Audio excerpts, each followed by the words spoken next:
it chapter by chapter, one bite at a time. So many adventures and mountains we can climb. Take it word for word, line by line, one bite at a time.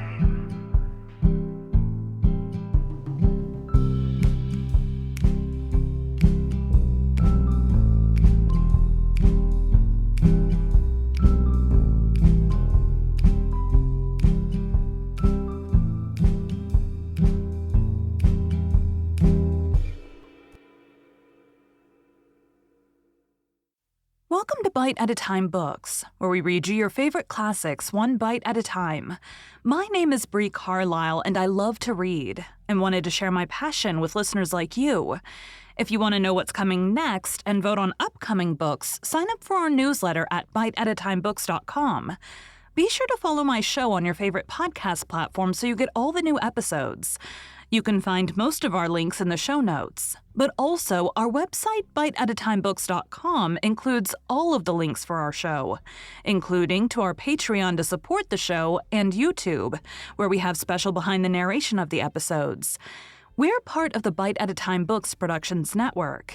If you'd also like to hear what inspired your favorite classic author to write their novels, and what was going on in the world at the time, check out the Bite at a Time Books Behind the Story podcast, wherever you listen to podcasts. Today we'll be continuing The Life and Adventures of Santa Claus by L. Frank Baum. 11. How the First Stockings Were Hung by the Chimneys. When you remember that no child, until Santa Claus began his travels, had ever known the pleasure of possessing a toy, you will understand how joy crept into the homes of those who had been favored with a visit from the good man, and how they talked of him day by day in loving tones, and were honestly grateful for his kindly deeds. It is true that great warriors and mighty kings and clever scholars of that day were often spoken of by the people. But no one of them was so greatly beloved as Santa Claus, because none other was so unselfish as to devote himself to making others happy. For a generous deed lives longer than a great battle or a king's decree of a scholar's essay, because it spreads and leaves its mark on all nature and endures through many generations. The bargain made with the Nook Prince changed the plans of Claus for all future time, for being able to use the reindeer on but one night of each year. He decided to devote all the other days to the manufacture of playthings, and on Christmas Eve to carry them to the children of the world. But a year's work would, he knew, result in a vast accumulation of toys, so he resolved to build a new sledge that would be larger and stronger and better fitted for swift travel than the old and clumsy one. His first act was to visit the Gnome King, with whom he made a bargain to exchange 3 drums, a trumpet, and 2 dolls for a pair of fine steel runners, curled beautifully at the ends. For the Gnome King had children of his own, who, living in the hollows under the earth, in mines and caverns, needed something to amuse them. In 3 days the steel runners were ready, and when Claus brought the playthings to the Gnome King, His Majesty was so greatly pleased with them that he presented Claus with a string of sweet-toned sleigh bells in addition to the runners. "These will please Glossie and Flossie," said Claus, as he jingled the bells and listened to their merry sound. "But I should have 2 strings of bells, one for each deer."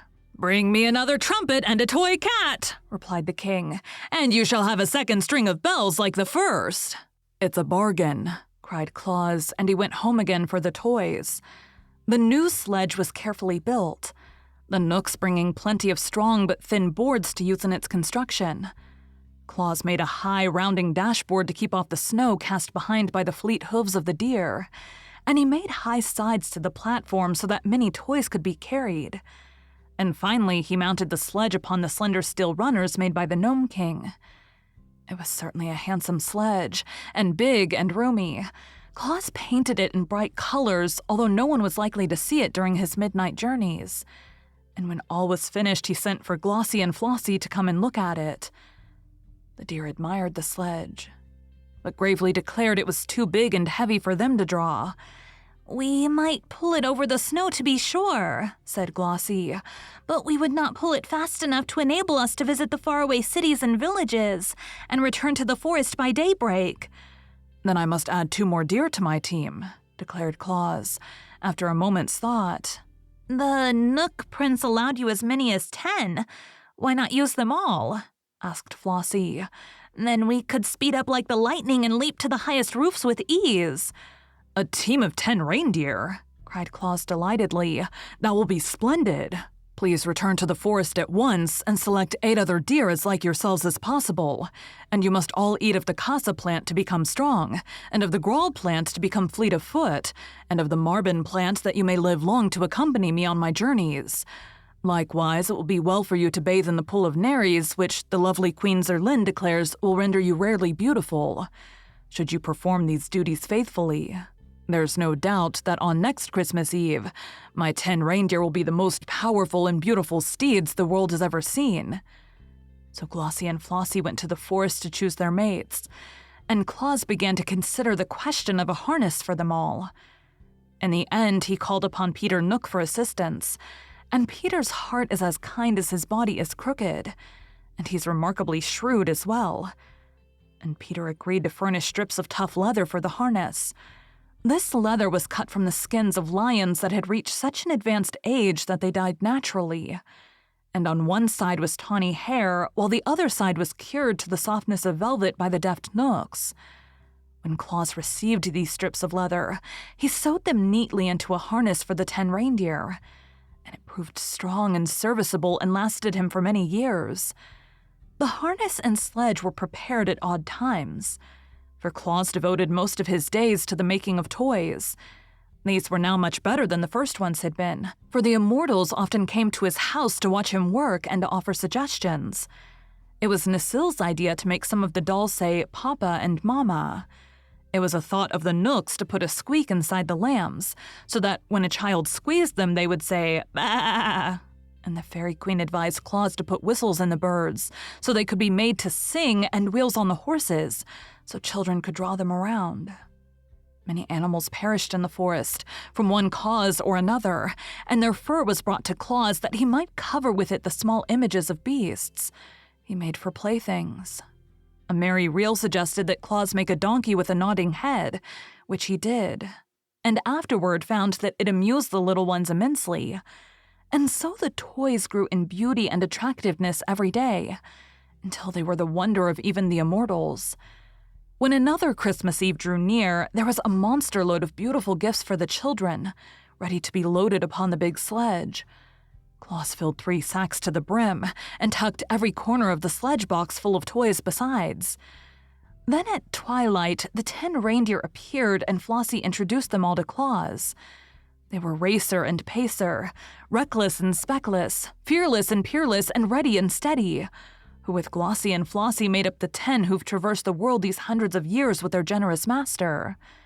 They were all exceedingly beautiful, with slender limbs, spreading antlers, velvety dark eyes, and smooth coats of fawn color spotted with white.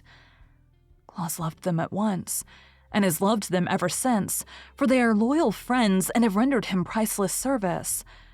The new harness fitted them nicely, and soon they were all fastened to the sledge by 2s, with Glossie and Flossie in the lead. These wore the strings of sleigh bells, and were so delighted with the music they made that they kept prancing up and down to make the bells ring.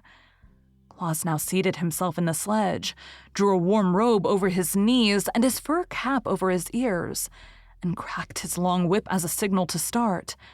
Instantly the 10 leapt forward and were away like the wind, while jolly Claus laughed gleefully to see them run, and shouted a song in his big hearty voice, with a ho ho ho and a ha ha ha and a ho ho ha ha he. Now away we go o'er the frozen snow, as merry as we can be. There are many joys in our load of toys, as many a child will know.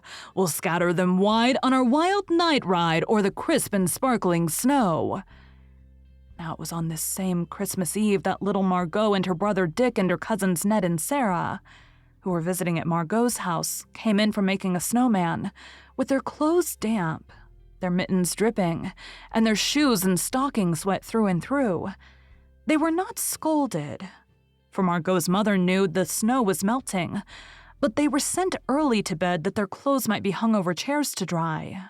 The shoes were placed on the red tiles of the hearth, where the heat from the hot embers would strike them, and the stockings were carefully hung in a row by the chimney directly over the fireplace. That was the reason Santa Claus noticed them when he came down the chimney that night, and all the household were fast asleep. He was in a tremendous hurry, and seeing the stockings all belonged to children, he quickly stuffed his toys into them and dashed up the chimney again, appearing on the roof so suddenly that the reindeer were astonished at his agility. "I wish they would all hang up their stockings," he thought, as he drove to the next chimney. "It would save me a lot of time, and I could then visit more children before daybreak." When Margot and Dick and Ned and Sarah jumped out of bed next morning and ran downstairs to get their stockings from the fireplace, they were filled with delight to find the toys from Santa Claus inside them. In face, I think they found more presents in their stockings than any other children of that city had received, for Santa Claus was in a hurry and did not stop to count the toys. Of course, they all told their little friends about it, and of course, every one of them decided to hang his own stockings by the fireplace the next Christmas Eve. Even Bessie Blithesome, who made a visit to the city with her father, the great lord of Laird, heard the story from the children and hung her own pretty stockings by the chimney when she returned home at Christmas time. On his next trip, Santa Claus found so many stockings hung up in anticipation of his visit that he could fill them in a jiffy and be away again in half the time required to hunt the children up and place the toys by their bedsides. The custom grew year after year and has always been a great help to Santa Claus, and with so many children to visit, he surely needs all the help we are able to give him. Thank you for joining Bite at a Time Books today, while we read a bite of one of your favorite classics. Again, my name is Bree Carlisle, and I hope you come back tomorrow for the next bite of the life and adventures of Santa Claus. Don't forget to sign up for our newsletter at biteatatimebooks.com. You can check out the show notes or our website, biteatatimebooks.com, for the rest of the links for our show.